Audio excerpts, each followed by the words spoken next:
নমস্কার বন্ধুরা, আজকে আমাদের রেসিপি মোচার ঘন্ট। প্রথমেই আমরা বাগানে চলে যাচ্ছি মোচাটা গাছ থেকে পেড়ে নেওয়ার জন্য।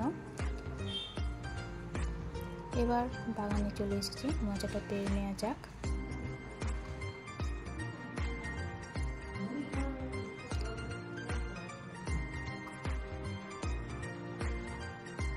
মোচাটা পেড়ে নিয়েছি, এবার ভালো করে পেঁচিয়ে ধুয়ে নিতে হবে।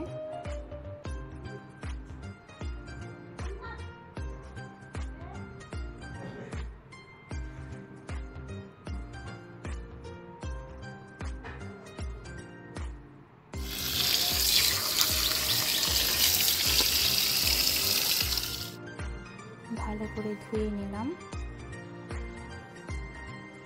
এবার মোচাটা সেদ্ধ করার জন্য কড়াইতে জল নুন দিয়ে মোচাটা দিয়ে দিতে হবে। হালকা নেড়ে সেদ্ধ করতে দিয়ে দিতে হবে। তারপর হয়ে গেলে নামিয়ে নিতে হবে।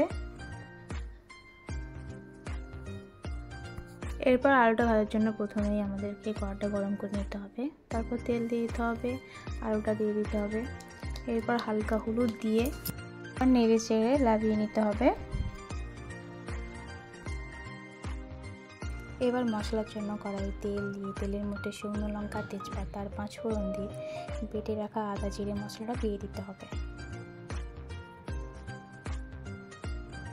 তারপর পরিমাণ মতো হলুদ লঙ্কা জলে গুলে দিতে হবে।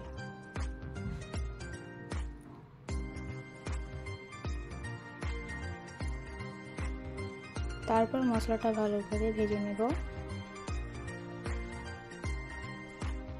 ভালো করে নাড়াচাড়া করে মশলাটা ভাজা হয়ে গেলে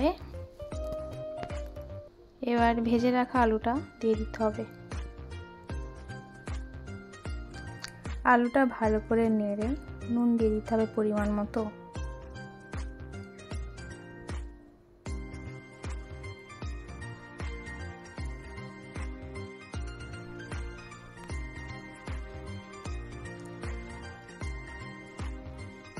হালকা নাড়াচাড়ার পর ভেজানো ছোলাটাও দিয়ে দিতে হবে।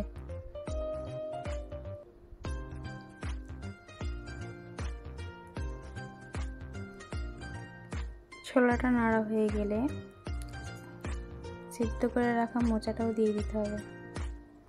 এরপর সব মিশিয়ে নিতে হবে।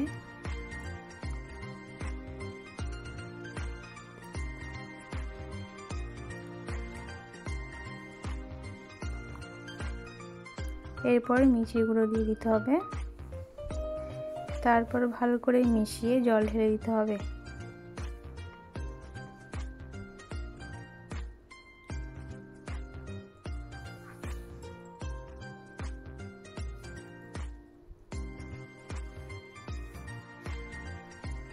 এখানে আমাদের তরকারিটা হয়ে গেছে। এবারে ডাল কাটা দিয়ে ভালো করে ম্যাশ করে নিতে হবে।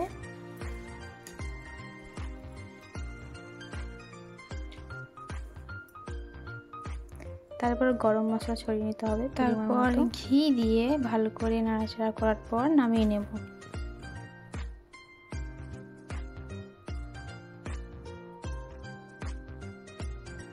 ভিডিওটি ভালো লেগে থাকলে লাইক, কমেন্ট অ্যান্ড শেয়ার। আর এরকম নিত্য নতুন আরও ভিডিও দেখতে চাইলে, রান্নার ভিডিও দেখতে চাইলে সাবস্ক্রাইব